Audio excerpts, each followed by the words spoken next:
So, welcome everybody. My name is Rosemary Walling, and Alan Gould and I are co-hosts today.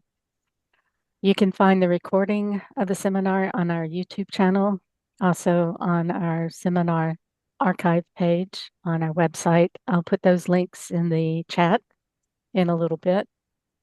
Next month, we'll have Ken Brandt, who will talk about astronomies for peace and planetariums for peace.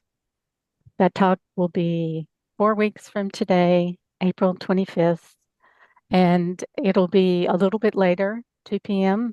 Pacific, 5 p.m. Eastern, and 2100 UT. So we do have a sign up. If you would sign your name, put your name in the chat, and let us know where you're from. For these talks, we don't really have an end time. They pretty much end when they do. If you need to leave on the hour, we generally take a small break and let people say goodbye and exit if they need to go at that time. So, Alan, I'll turn it over to you and you can introduce our speaker. Okay, thanks, Rosemary. Today, today we have the privilege of having KaChun Yu from the Museum of uh, the Denver Museum of Nature and Science, and he's going to tell us about caves in domes and other geoscience in digital planetariums. I think without further ado, we will hand it over to KaChun. Okay, thank you very much. Let me share the wrong thing. So share. Okay, everyone should see my PowerPoint, right? Yes. Yeah. So my title is changed slightly from what was promoted. So it's Caves and Domes, but more specifically I want to talk about geoscience education and visualizations in digital planetariums or digital domes. And since caves and domes is so prominent in the title, I thought, well, right away, let's go ahead and see an example of what I mean. This is Carlsbad Cavern in southeastern New Mexico. This is one of the largest cave systems in the world. And what we are exploring is the big room, which is about 8 acres in size. And so that's equivalent to about 6 football fields. At its height, the ceiling is about, or at its tallest, the ceiling is about 250 feet above the ground. And it's a national park. Visitors are restricted to the trail that you see here. But this visualization was created using photogrammetry. And so we hired Eric Hansen and Blue Planet VR to take thousands of images throughout the cave system.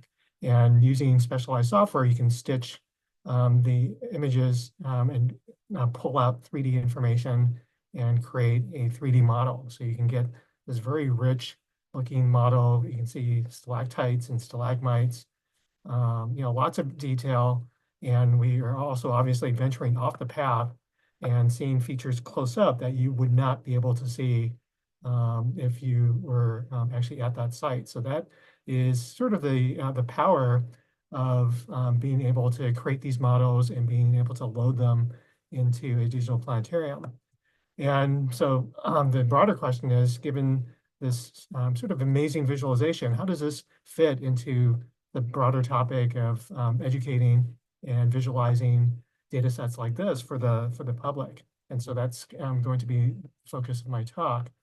And yeah, in some ways, planetariums are sort of natural places to talk about our own home planet, because obviously the Earth is a planet, and many planetarians have no problem talking about other planets in our solar system.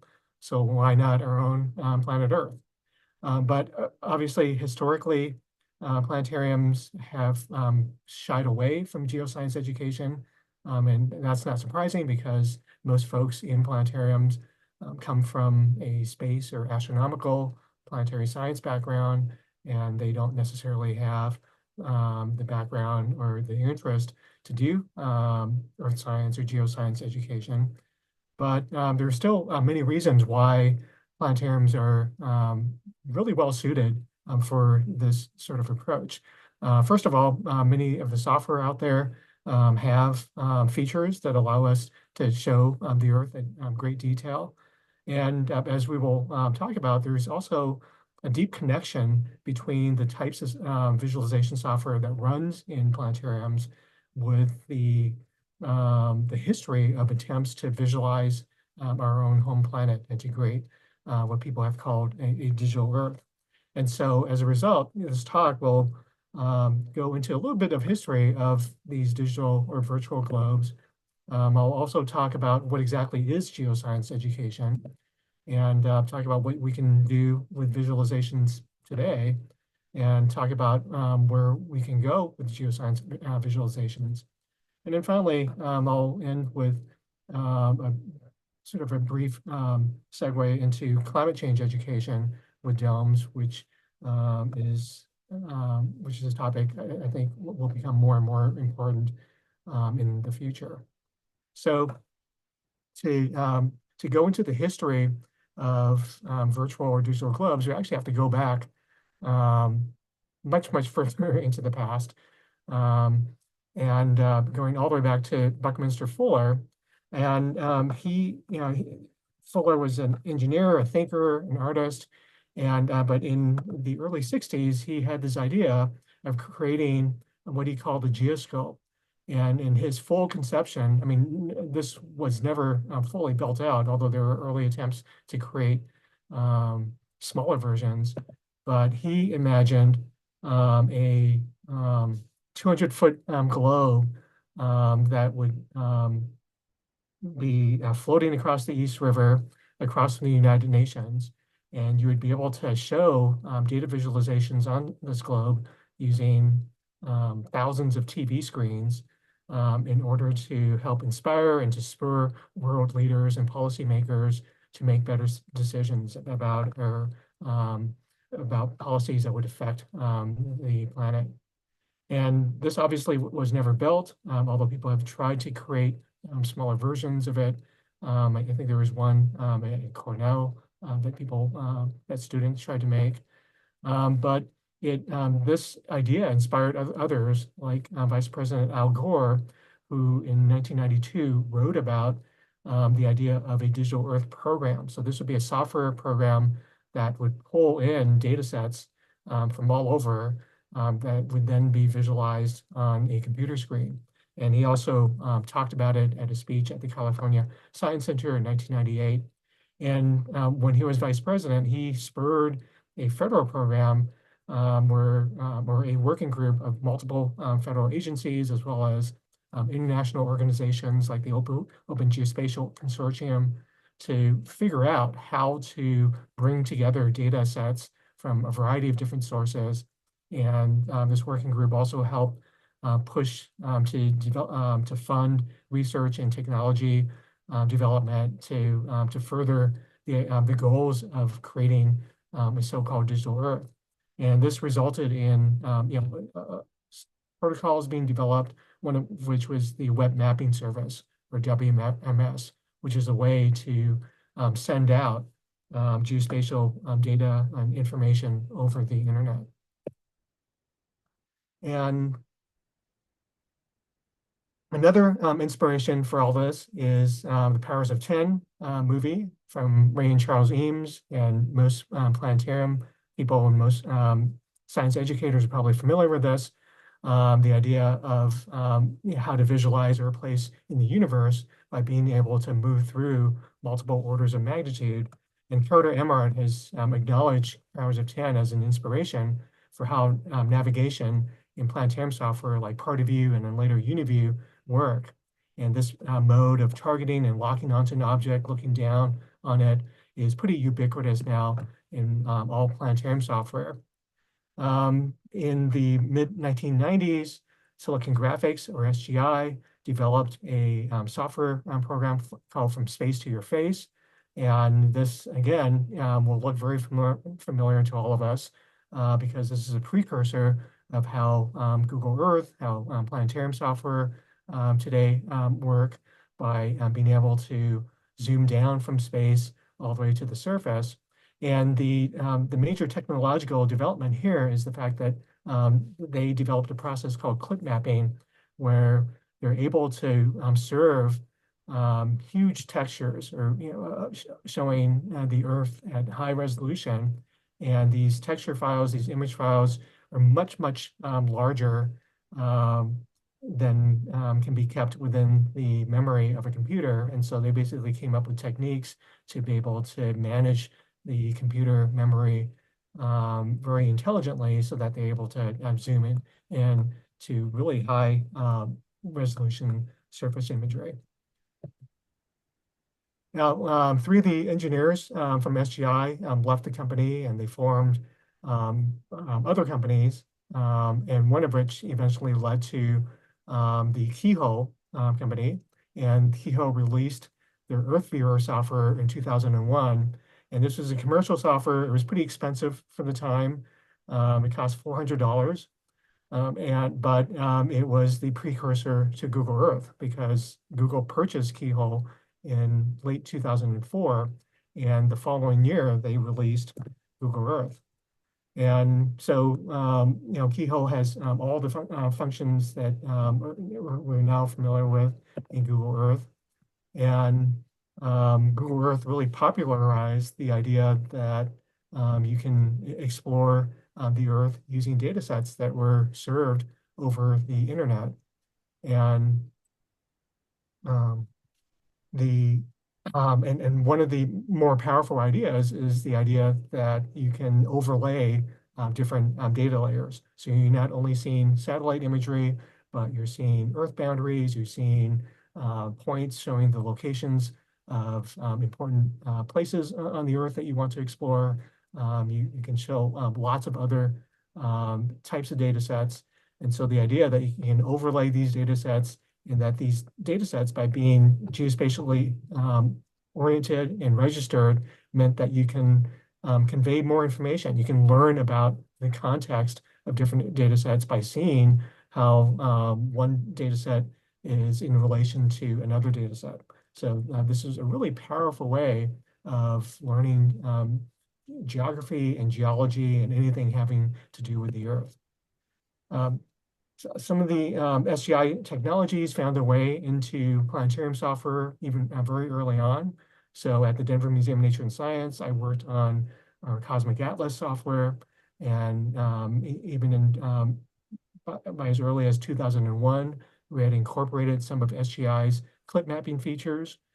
So we were actually flying around on the surface of Mars, so not the Earth, but another planet in our solar system back then, and doing some demos of that.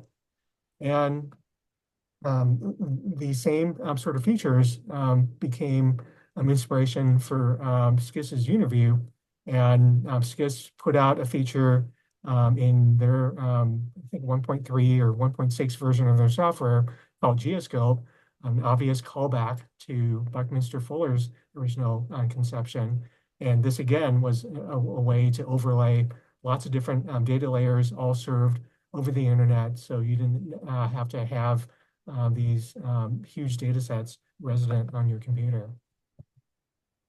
So I'm going to kind of switch gears, and instead of just going into the history, talk a little bit about what geoscience education really means. And in the United States, at least, science education revolves around the next generation science standards. And in NGSS, there are these so-called 3 dimensions of learning, one of which involves science practices like asking questions and collecting and interpreting data. Another dimension is are the cross-cutting concepts that intersect multiple disciplines of science, or all parts of science, like the idea of looking for patterns, or using cause and effect, or building models as ways to structure thinking about how to teach science. And then there are the disciplinary core ideas. So these are what we would think of as the facts, or the information that we want to convey.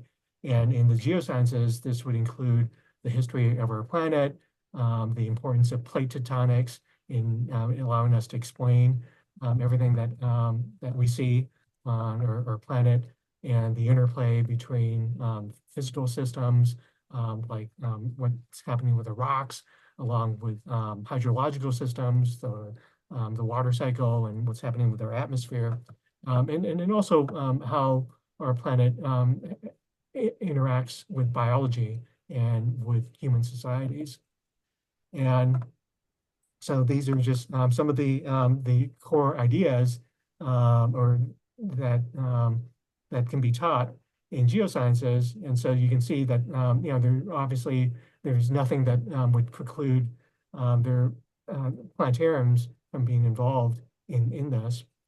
Now, when we go into college and university instruction, those classes take a slightly higher level view, and they talk more about how the geosciences are unique or different compared to other scientific disciplines. So first of all, when you're talking about earth sciences, you're often talking about a historical approach. So being able to understand the history of the earth and how what we see today is a result of that history. There's also an idea that the earth is a very complex system, lots of different parts, all interrelated and interconnected with each other. And that I'm just going to go ahead and go through all these. But these middle three items are all aspects of geoscience education that fulldome planetariums are actually really well suited to talking about.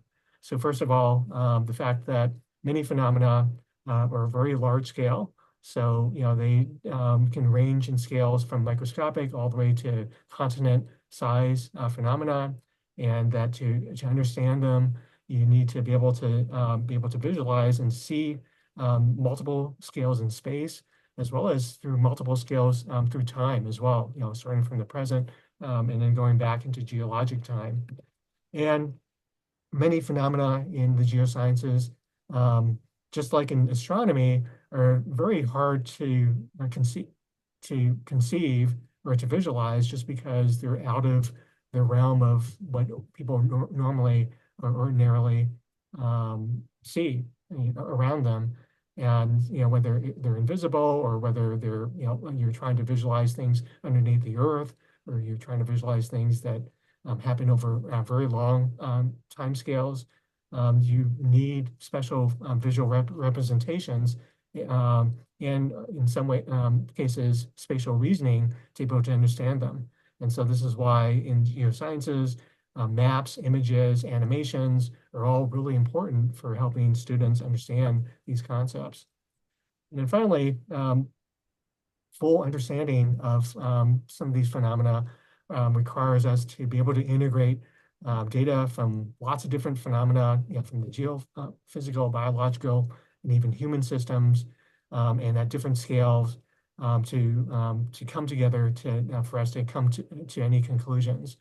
And so in all three of these aspects of geoscience education, we can see that planetarium software are really well suited, just because obviously planetarium software can range through many different scales in space, and we in astronomy are used to talking about phenomena happening at extremely long timescales as well.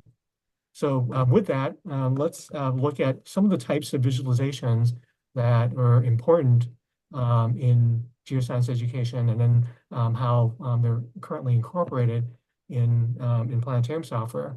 So satellite imagery is obviously super important for virtual Earths or virtual globes, and this is a common feature in digital planetarium software as well.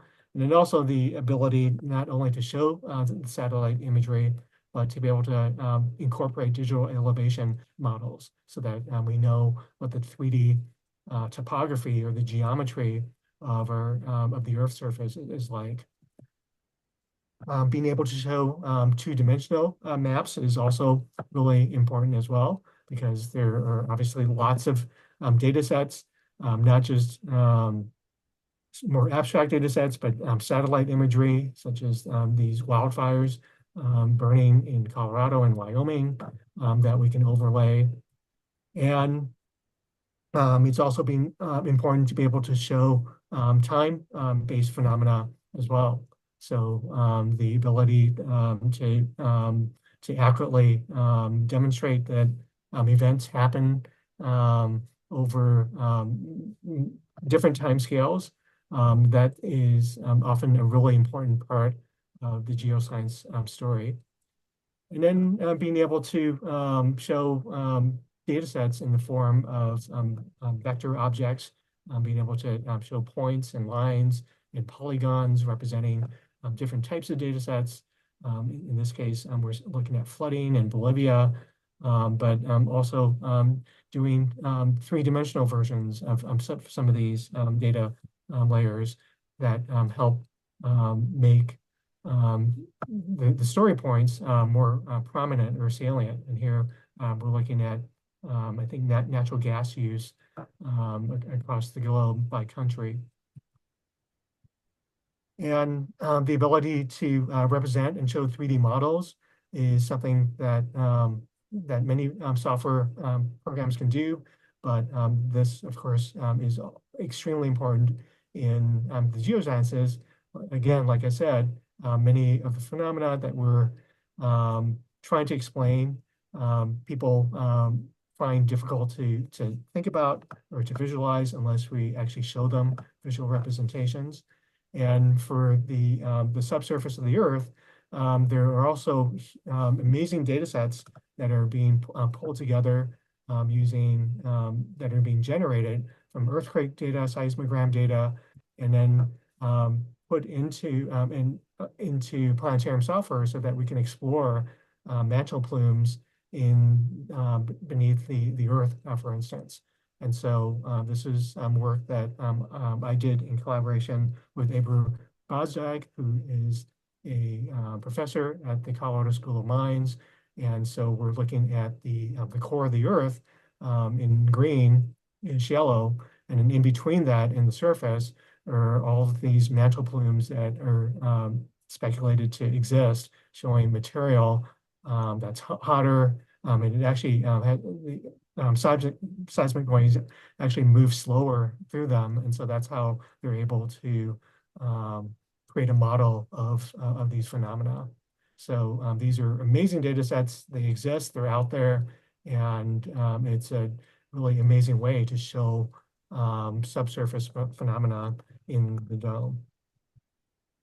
And then finally, getting back to some of the Carlsbad cavern models that I've shown before, here is an example of how we can use, again, processes that are actually common in the visual effects world, where they go out and they take lots of photographs and through photogrammetric software build realistic versions of these phenomena that you can explore in virtual reality, or in our case, in domes. And because you're using actual photographs, using image-based rendering to create these models, all of the lighting is baked in, so you don't have to worry about trying to figure out how to light these models. The lights in the caverns are already in the models, so you can have accurate looking lighting and shadowing. And the amazing thing about this is that you can actually create very lifelike views of your phenomena. So this is actually a picture that I grabbed off of Wikipedia of the entrance to Carlsbad. And so you can see some plants and some people walking down this trail. This is the natural entrance. There's another entrance where you can take that allows you to take elevators all the way down to the bottom. But if you take this trail here, it's about a 1.5 mile hike. So it takes on the order of about 1.5 hours or 2 hours to get all the way to the bottom. But what we can do is recreate this very realistically, again, because we are using photographs as a way to build a model. And just like we saw earlier, we can don't have to restrict ourselves to the visitor path. We can actually fly up probably we're close to 80, 90 feet above the trail. And we actually had a Park Service geologist giving a presentation, and she was amazed when we flew up here because what we saw up there is actually a raptor nest. Those sticks that looked kind of random was actually a raptor that had built its nest there. And so we are seeing things that would be very difficult to see even if you were at the site. And here is another cavern in Carlsbad called the Chinese Theater. And this cave is only about 4 feet high, so it's relatively small. And again, you're restricted to the visitor trail, but in the planetarium, once you have this model, you can fly right in and see the detail of this kind of popcorn-like formation that's in the walls and in the stalactites and stalagmites. Now, one of the most powerful features for geoscience education are the 360-degree spherical panoramic imagery. And this is, I mean, these are features that most planetariums folks are familiar with, but they are because we can show, for instance, a site that we're observing from. But in the geosciences, this is super important because field trips are actually a really important aspect of undergraduate geoscience education.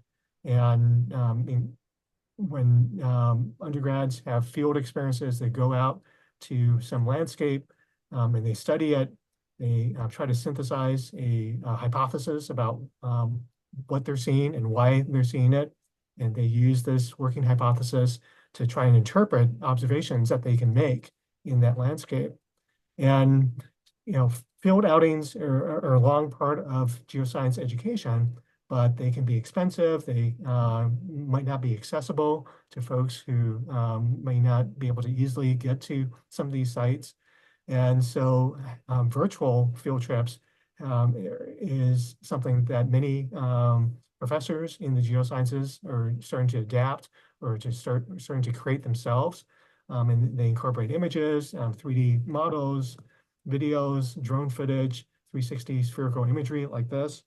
And what they allow you to do is to bring that field experience into the classroom. And so these virtual field trips are something that can be done in the dome as well. So if you have a skilled presenter, they can point out interesting geologically relevant phenomena in your image, and they can help students sort of get a sense of how to interpret what they see in these places. And so this is a location in Colorado.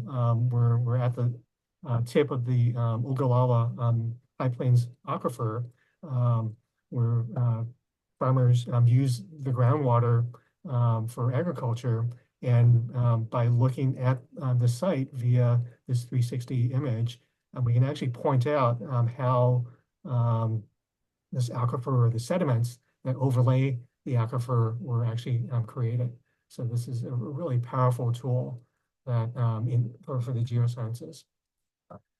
Now, the planetarium software are obviously are not perfect in what they're able to visualize, and that again isn't surprising because most use cases for planetarium software are astronomical, so there aren't that many people pushing the development of geoscience-focused features, and so there are plenty of places where we can see or look for improvements. One is more support for subsurface visualizations for internal models, and also for ocean bathymetry. If we the oceans are 70% of the Earth's surface, but for the most part, most planetarium software sort of avoid them. They're usually just a blue expanse, but the ability to show accurate 3D bathymetry can be very important for geoscience education. And similarly, when we look at the Earth's atmosphere, there's usually nothing there except for just a blue ring around the Earth. And being able to show atmospheric models or to show what's happening in the atmosphere, I think would go a long way to helping understand the role the atmosphere plays. And then finally, there is a lot of work being done now in the geosciences where you're using CT scans and X-rays to build 3D models of fossils, of minerals, um, and of even non-geological samples like mummies and insects. And a lot of these data sets are the same sort of data sets that are being used in hospitals for manipulating and understanding what's going on in the human body. And so I think because of the ubiquity of these types of data sets in non-astronomical disciplines, um, the fact that they are important in the geosciences also means that there is an opportunity for software vendors to start incorporating these types of data sets into their software, because there's a lot of data out there that use these types of volumetric 3D models, and it's a really powerful way of showing lots of different phenomena, not just in earth sciences. And finally, I want to end with just talking about how you can use domes for climate change education and climate solutions. And I was part of a project that was funded by the National Oceanic and Atmospheric Administration back in 2010 called the World Views Network. And the idea was not just to have a planetarium program or a live program talking about some aspect of our home planet that was important for our audiences, but we also had these post-dome experience dialogues, these events where we got broader audiences together in a classroom or a conference room where they got to talk to experts and to start thinking themselves about how they could be part of the process of solving an important problem or issue that affected their community, and to get people thinking about the roles that they might play in being part of the solution, and as opposed to just kind of not thinking about the problem at all. And so that was something that the World Beach Network did. We worked with about half a dozen institutions across the country, helping to develop programs on topics that were relevant to each of these different domes, whether it was water or food or trees or flooding. These are all different issues that you would normally think of using planetariums to talk about, but we came up with a process to get the staff and their audiences to think about these problems and to think about potential solutions. Now, recently, the National Science Foundation in the US funded Climate Stories, which is another I mean, unfortunately, there haven't been too many of these projects that use domes to help communities think about impacts from climate and other global environmental change. But Climate Stories is one that involves the Abrams Planetarium, the California Academy of Sciences, and other institutions. And again, this is the goal is to help create data sets that can be shared with the broader planetarium community. Yeah, at the local institutions, they're again looking at getting people connected to local stories about how climate is impacting their community, and also again thinking about how they can be part of the solution. So given the urgency of the climate crisis, which will become more and more important in coming years, there will be a need for informal science institutions like planetariums to not only educate the public about the climate, but like Climate Stories, like Worldviews Network, to get people thinking about their own roles in helping to address, to mitigate, and to adapt to the climate crisis.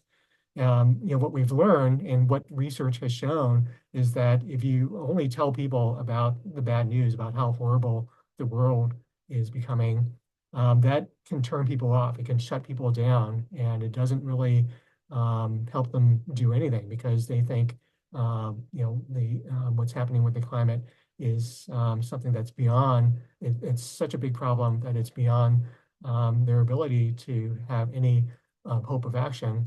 But by telling these stories and showcasing examples where individuals, where small groups are affecting change around not only the United States, but from around the world, we can be hopeful examples that can inspire our audiences into action. So I think planetariums, in addition to geoscience education in general, have a really powerful potential to be a facilitator for these types of experiences and to get people thinking about not only what's happening in far outer space, out in the universe, but what's happening around them on their own home planet and in their communities, and to have a dialogue with their neighbors about what they can do about it. So with that, that's kind of a uh, broad look at geoscience education from the past into the present and into the future. And I'm happy to answer any questions or even talk about, what other sorts of stories or things that planetariums can do related to our own home planet.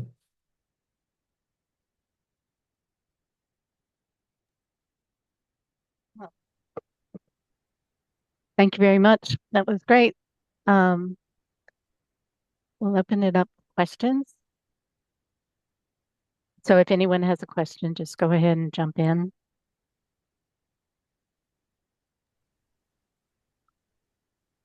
Well, the stories are interesting to be told, and also in education, I think of the stories are very important, but in my experience, I've found that activities also are really good to use. And the activities can kind of be blended in with stories, or you can tell a story that leads into an activity, that kind of thing. So I I guess I mean I'm just thinking off the top of my head what kinds of activities could revolve around a story that involves some of these things. Do you have examples? Yeah, I don't have any personal examples of stuff that I've done, but I work with I volunteer for basically a science museum on wheels that works in Colorado, and they have lots of activities that they go out to rural schools. And I can imagine, they do things like stream tables. They have one of the virtual um, stream tables where you can use a sand table with a projection to show how topography can change, how water moves across the landscape. And they have much more interactive hands-on activities as well, dealing with water. And so a lot of the programs that we've done in our planetarium have been talks about water, where water comes from, where people get the water, how, you know, the in the American West, the lack of water or the potential shortages of drinking water is a very important issue. Um, and most people don't really know where their water comes from or how far away the water has to travel to get to them when it comes out of a tap. And because our presentations are focused more on adult audiences, we don't really have the opportunity to do much more than talking in the planetarium. But I can see that, ways in which you can combine a dome presentation for younger school group age audiences with activities outside of the dome where they can learn about water via a number of different ways, learn about how to test for pollution in water in a stream, for instance. And what the dome does is using the planetarium as a way to sort of set the context for for that particular story. So in a water story, again, with planetariums, you can be far out and looking at the Earth, standing off and seeing the oceans and seeing the albedo, different albedos of the continents to point out, where the rain falls, where there isn't rain. And you can also fly in closer and see more regional aspects of the water story all the way down to the local story about your local watersheds and where your water comes from. And so that is really the powerful tool of a planetarium, is setting that context, being able to do that visual storytelling in a very powerful way. And I think the activities are harder to do where you're in the dark and in the audience in a dome. But after you've set that context, you can then go outside.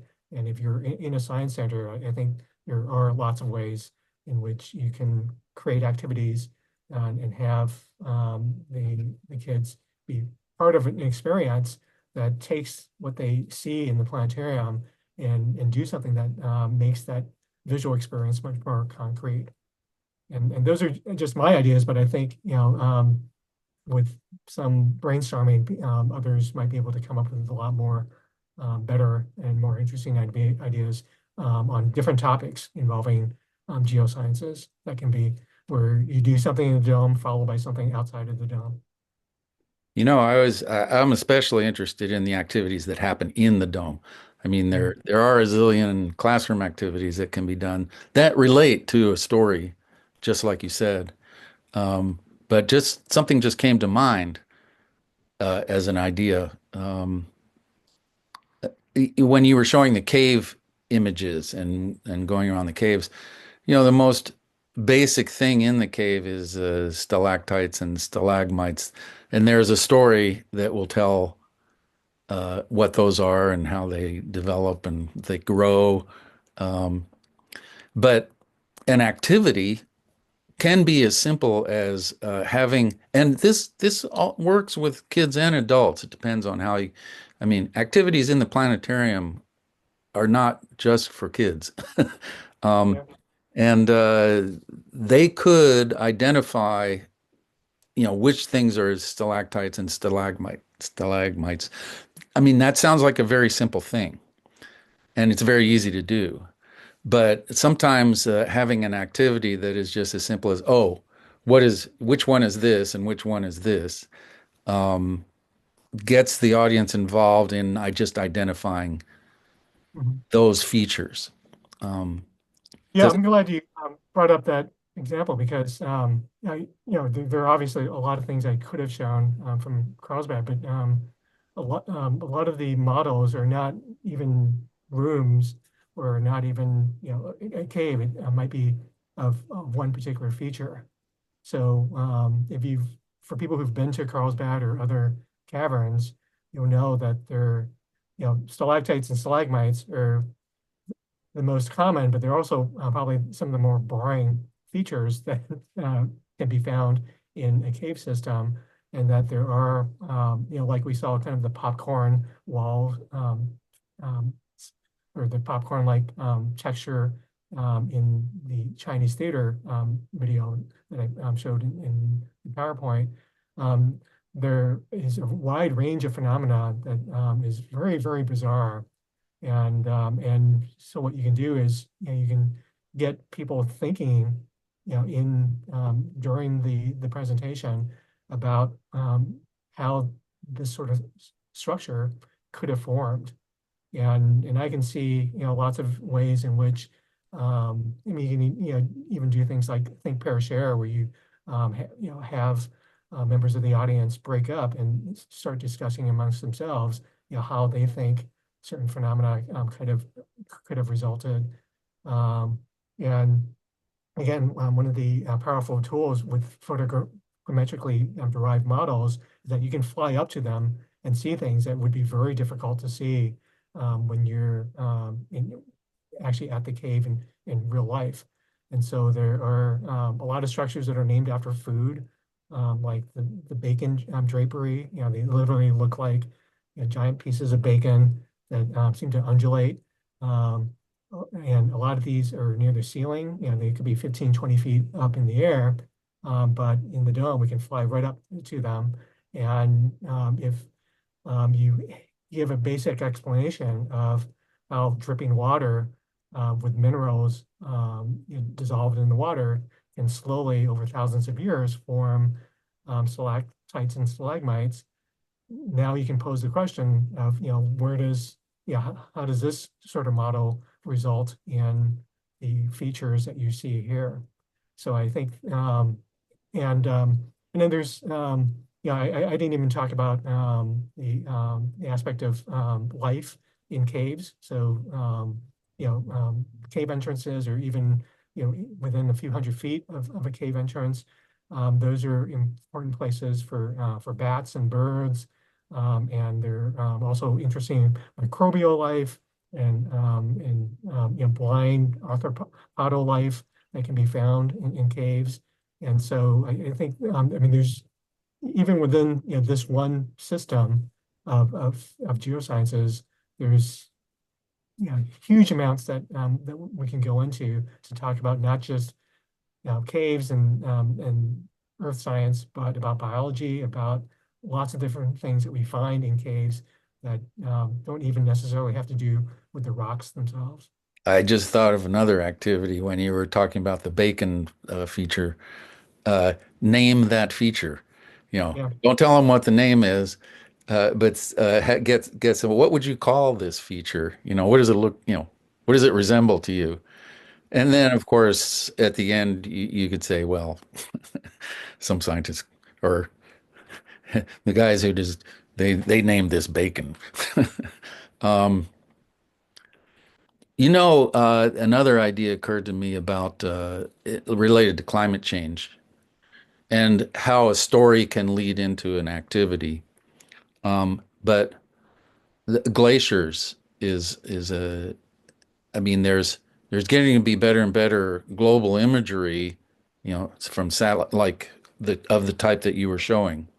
In fact, that's you probably have access to things like that. But that relates then again with the topic of deep time that was on one of your slides. But this is not so deep, actually. I mean, I can see it being interesting to show models of how it has operated through deep time, like with the ice ages. But then we have the real data of what's happened in not so deep time, yeah. recently. Yeah, we've done a handful of shows focused on the cryosphere, on ice, and there are lots of data sets, or even ones that we've kind of developed ourselves from the scientific literature. So, so we've developed for the Worldviews Network data sets showing the extent of the glaciers, the Laurentide Glacier or the ice cap over North America at the height of the last ice age. And a lot of the features that you can see in North America can be explained by the advance and the retreat of glaciers. I mean, the Great Lakes, lots of finger lakes or finger-like lakes throughout North America. Um, and so there are ways in which you can tie existing features to what has happened in the past with the movement of ice. And like you mentioned, Alan, there are also lots of high quality satellite imagery and aerial photography of glaciers, and also surface imagery. So there have been lots of groups, lots of folks documenting the retreat of glaciers. If you go to, I think, is it Glacier National Park in Alaska, there are signs that show you where the edge of the glacier was, and you can, and the earliest signs are about a mile, at least a mile away from the most current sign.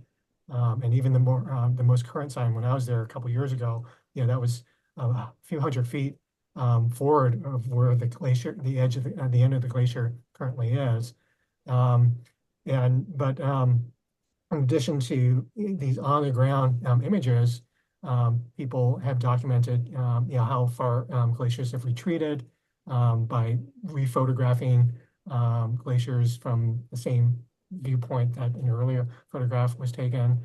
And the satellite imagery is high enough resolution that we've actually flown over some glaciers in Alaska and talked about how glaciers entrain material, because you can actually see trough-like shapes in the material in the glaciers that shows as they've pushed up and eroded the rock, how some of that rock has gotten embedded in the ice, and you can see hints about where the movement of the ice and where this material has come from. So again, these are all places where even before you reveal what researchers think about what has happened, you can ask the audience what they think is going on. And there are these wonderful movies of glaciers actually moving over time that were taken via using satellite imagery, and we've shown those animations in our dome presentations as well. So I think pretty much anything that you can think of that involves some sort of Earth phenomena that you can show or represent visually, there's always a story to tell. And like you say, Alan, I mean, there are probably ways to have an interaction with the audience where you're asking them questions and getting them thinking about how what they see, got to that point, or how it evolved from an earlier version of what the state of that object or phenomenon was. Yeah, as you were speaking, I don't want to dominate here, but so if anybody else has a question, jump in or a comment. But about glaciers, I'm always thinking about what is a possible activity in the planetarium. And you could guess if you show an image from a particular date and then another image, you can say what that date is. And then, guessing games are kind of fun. So where do you think the edge of that glacier will be in next, or in 10 years, or whatever the next interval is, and trying to guess that and seeing if it follows your guess. Is it a linear is it a linear relationship, or can you really tell what it's going to end up as? Of course, it's all going to end up as they're gone, but I think, unfortunately. Yeah, many of them, unfortunately. And we've been talking about natural phenomena, but another popular sort of topic that we keep going back to is looking at artificial or human-created objects that are visible from space.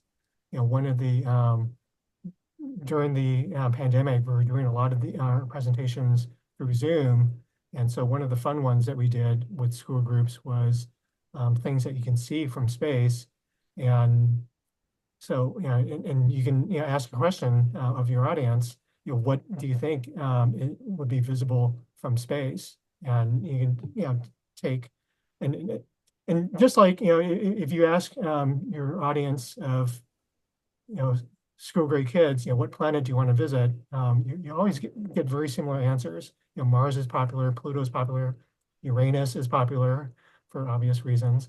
And so, we hear things like, the Great Wall of China is usually something that is visible from space.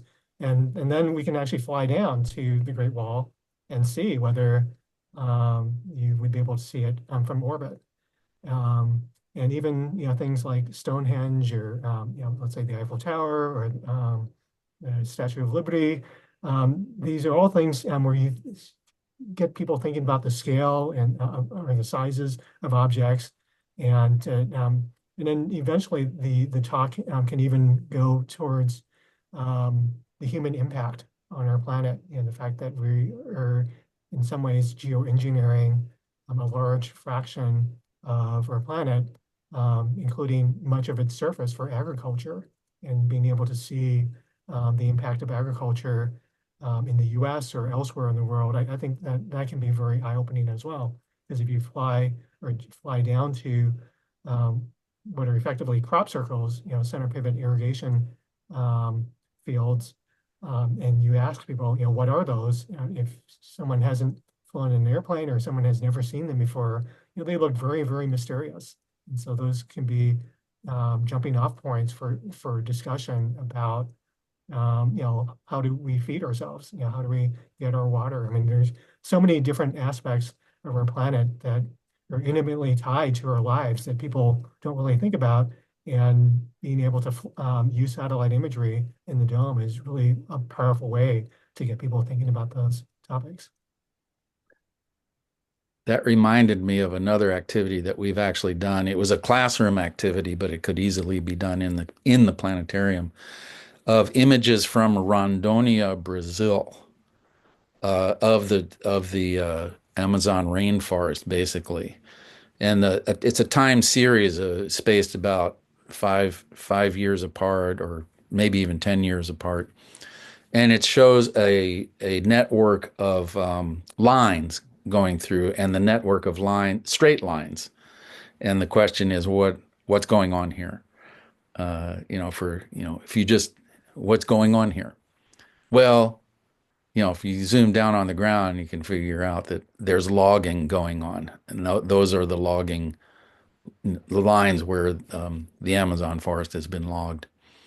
I'm just going to pause here and let people say goodbye if they need to leave. I have a few more questions, and so we'll just pause for a second, and then Alan, you can continue with yours, or somebody else can jump in. I'm done. Uh, so, well, KaChun, were you going to respond to what Alan said about the Yeah, rainforest? yeah. I mean, the logging roads. I mean, the reason why they're straight is that many of them are roads, and what's um, kind of wild about those the satellite imagery you're talking about is that you they look very organic in the sense that they're growing like trees, right? You have the big straight lines, and then you have these offshoots um, where you have slightly smaller roads going off to the edges, and then and then over time you start seeing even tertiary roads that sprout. Must be a fungus. Yeah, exactly. So you might, try to mislead your audience by saying, well, this looks like I mean, you won't use the word dendritic, but I mean, it's like a dendritic pattern in a tree or a river system, right? But the fact that they're all at right angles, that also seems very odd. So, so I think, yeah, I mean, there's just so many different types of phenomena that are really amazing, that you can, get conversations going. And that's starting that conversation is key. Uh, Let me give someone else a chance. If not, I'll jump in because I can have as many questions as Alan does. Would you Um, jump in? Sorry. um, First, uh, photogrammetry. I'm not sure if I'm pronouncing that right. Um, I'm wondering if sometimes, like a drone can get both the images and the 3D spatial information that's needed to put together the 3D model. Yeah. Drones are often used for photogrammetry of landscape size features.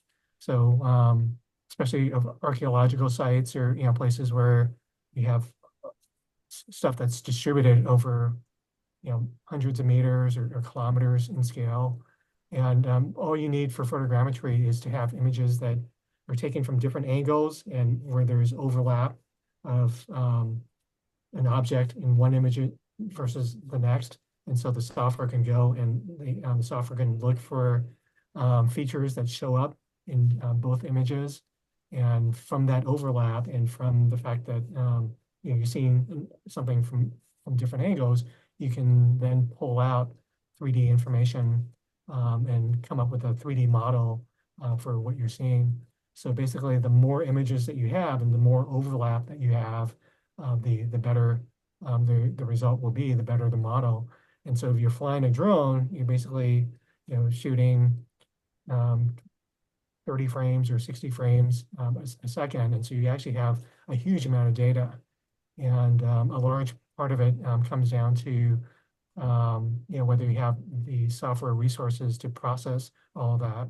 And there are a variety of different tools out there, both commercial and open source tools. So the academics typically use the open source ones because they're free, whereas people in the visual effects world will use the more expensive commercial ones, which allow them to do more.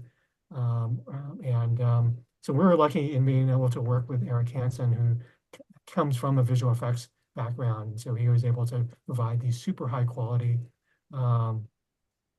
models of Carlsbad.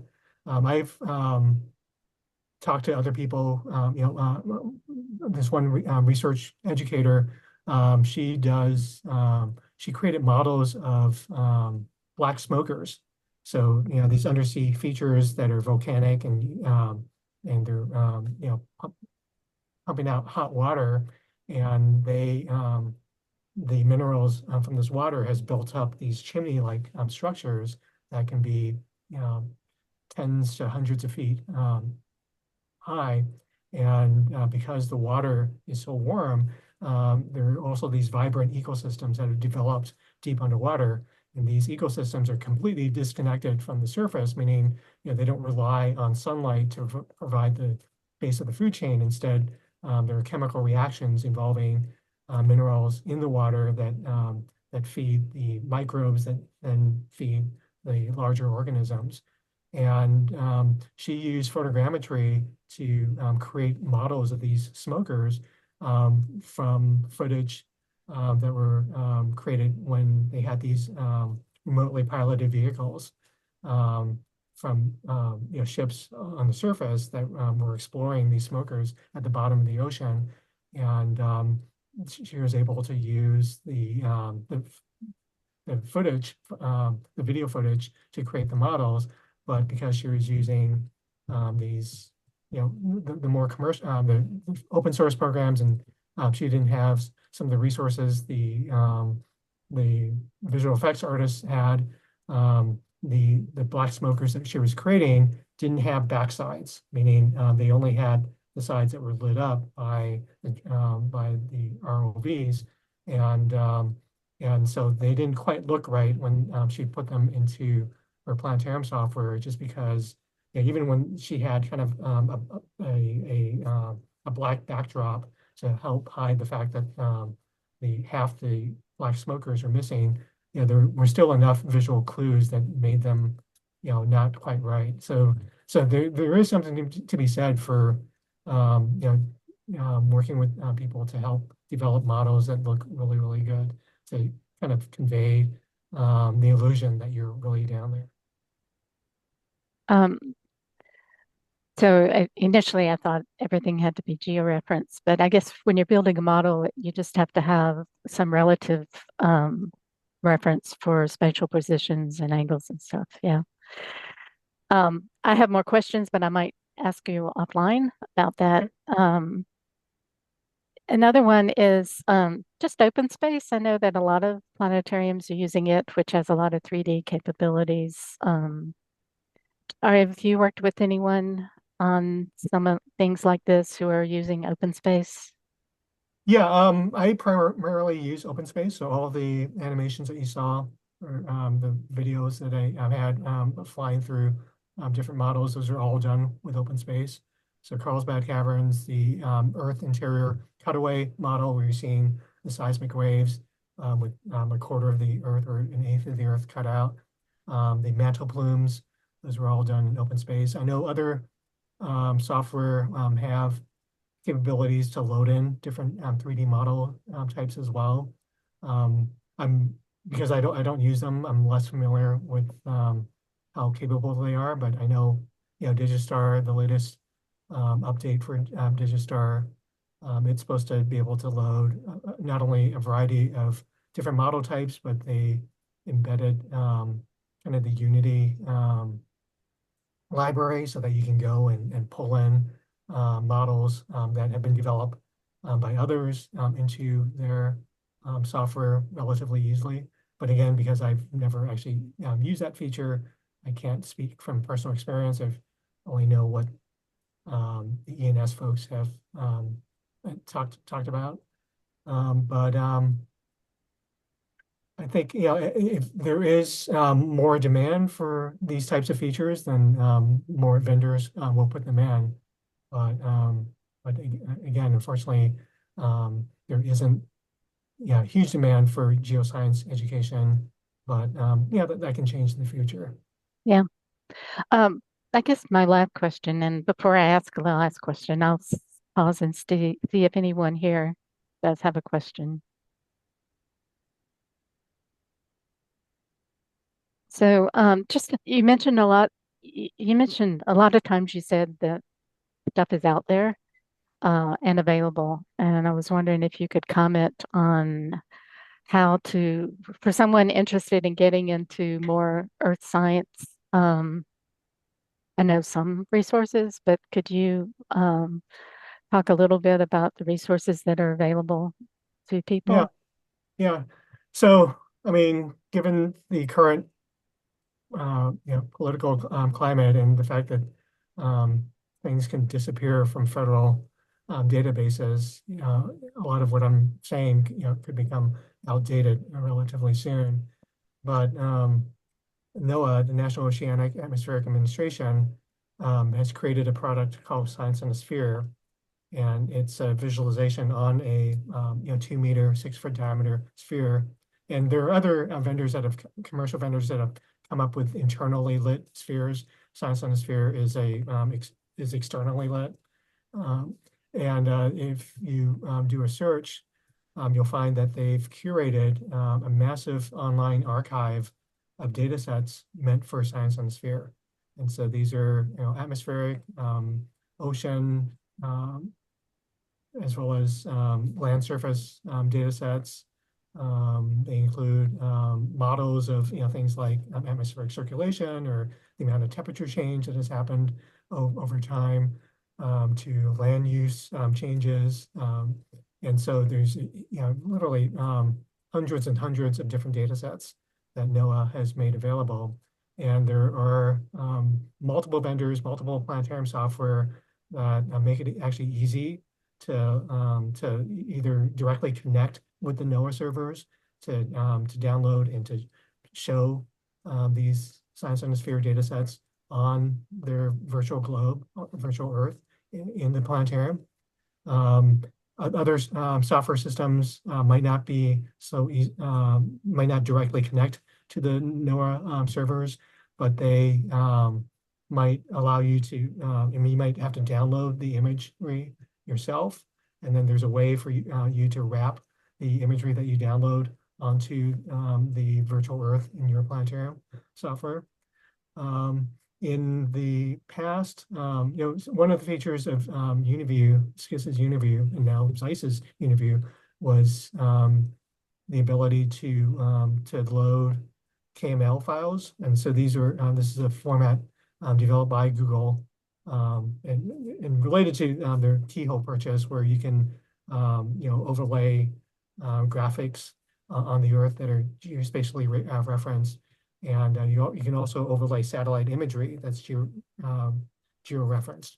And Google Earth actually provides tools for you to geo-reference your own imagery. So if you have a map that you scan in, or you see a satellite image that you download from somewhere, you can actually, if it's not already geo-referenced, you can actually reference it yourself and export a KML file out of that. And so there are planetarium software systems that, like UniView, that can load in the KML files. So you can either create these KML files yourself or find them and load and create them yourself. And so there are a number of ways in which you can, look for imagery. NASA and some other sources for a while. I haven't checked on them recently, but they would have like a satellite image of the day, or of the week or the month, similar to astronomy picture of the day, where they would show some mysterious landscape, and on one day, and you'd be asked to sort of think about what you're seeing, and then they would reveal with a caption 1 or 2 days later. And I don't know how long that went because, it's hard to get people to come back to your website to get an answer. So they might have just switched to revealing the answer right away. But oftentimes those were georeferenced so that you could download a KML version of that image. So you could use that right away in Google Earth or in your planetarium software.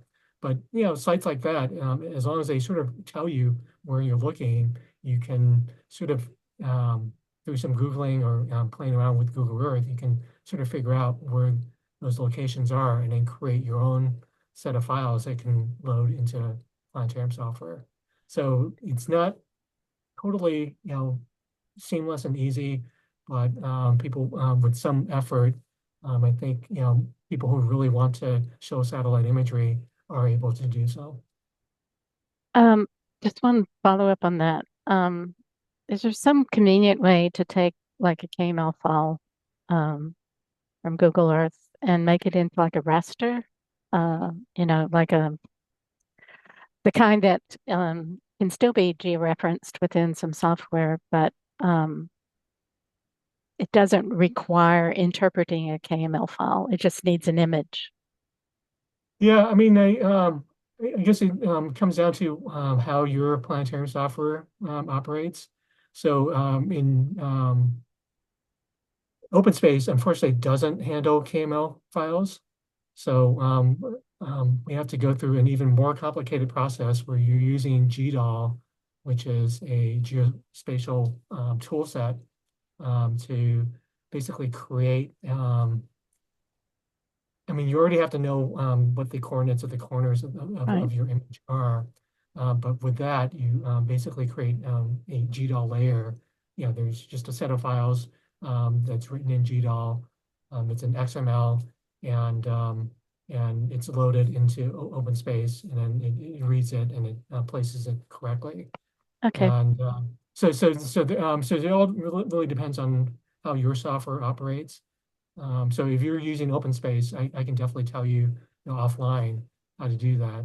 It's kind of an involved process, but once you understand it, I mean, it's not too bad. But there's still a lot of quirks where even now, sometimes it works, sometimes it doesn't for me, and I have to go and Yeah. try and figure Okay. out why it's not working. Well, I could go on forever, but it's about 15 after. Uh, Anybody want to join in?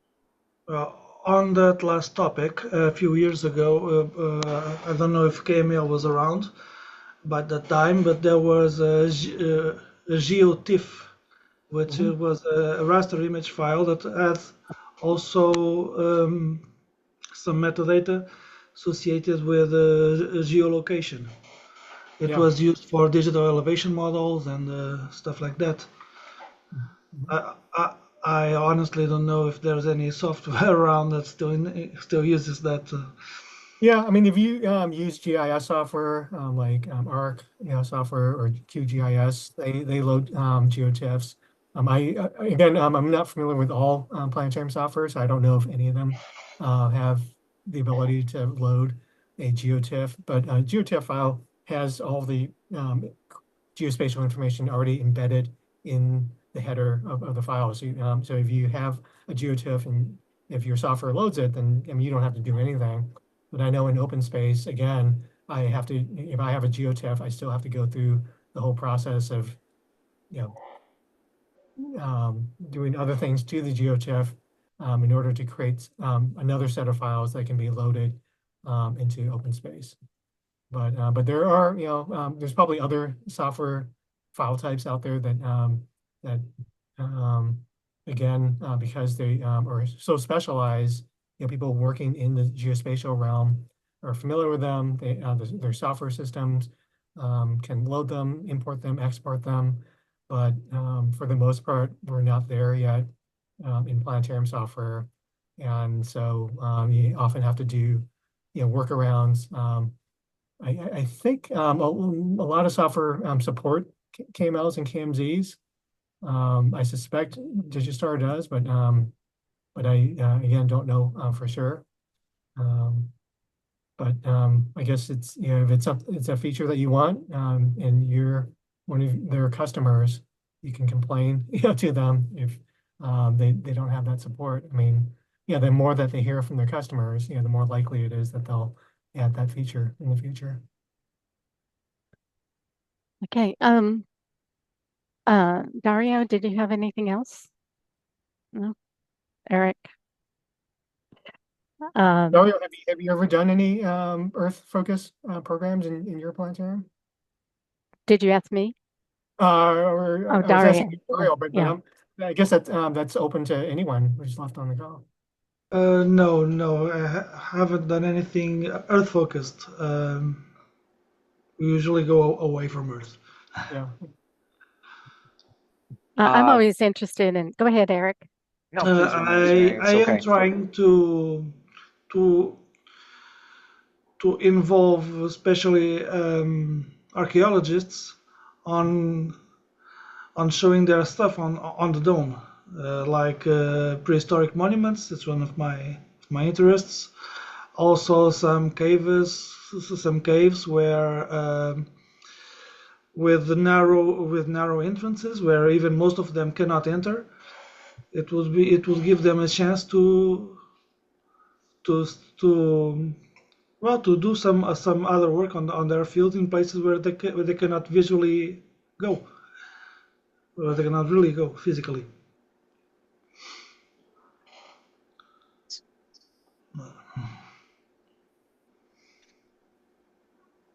As for us, we have some introductory geology classes that we offer here, and the professor has worked with Waylena McCulley to do some visualization of the tectonic plates of plate tectonics up on the dome, and has kind of flown down to look at a couple of those visual features as part of that class. And she was unfortunately occupied and couldn't watch this seminar, but she was very intrigued about what this could offer, especially because that professor happens to be an avid caver.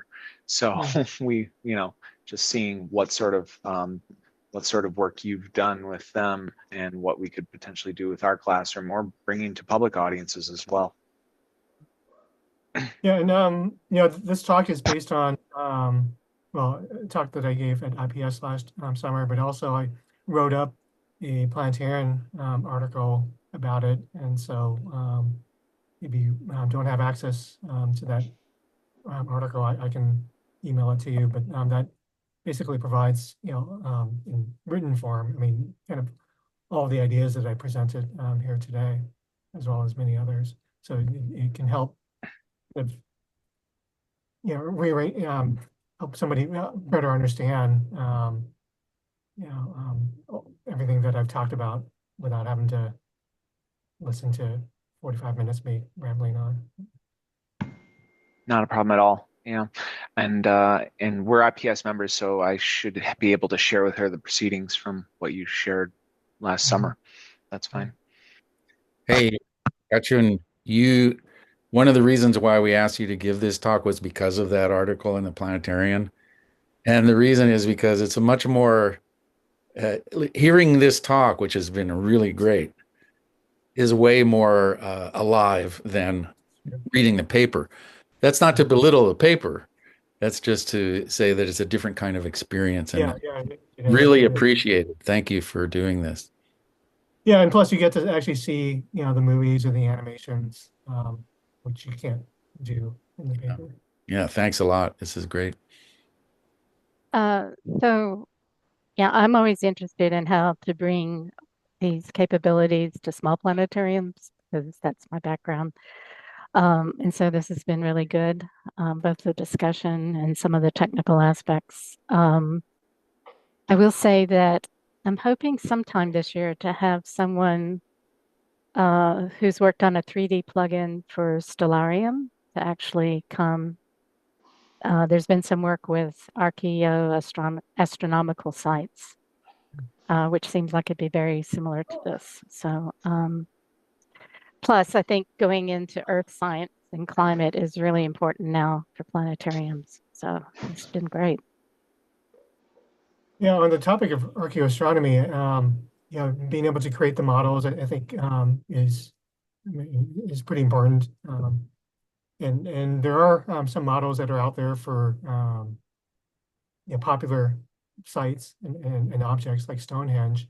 But something else that I've sort of asked informally to different vendors or to the developers is for archaeoastronomy, what you would really like is, I mean, not only being able to accurately place and orient your model, but in some cases, you'd want to be able to, for those models to have accurate shadow casting.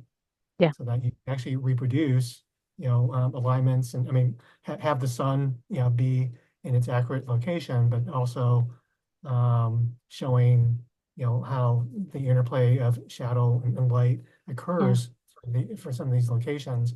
And that's, not an easy problem because, video game companies that have billions of dollars of revenue, I mean, those are problems that they're trying to solve. And it's not necessarily easy for, to be able to add in an arbitrary model and figure out exactly what the shadows are going to do. But those, I think, would be something important to think about if you really wanted to do, amazing archaeoastronomy programs.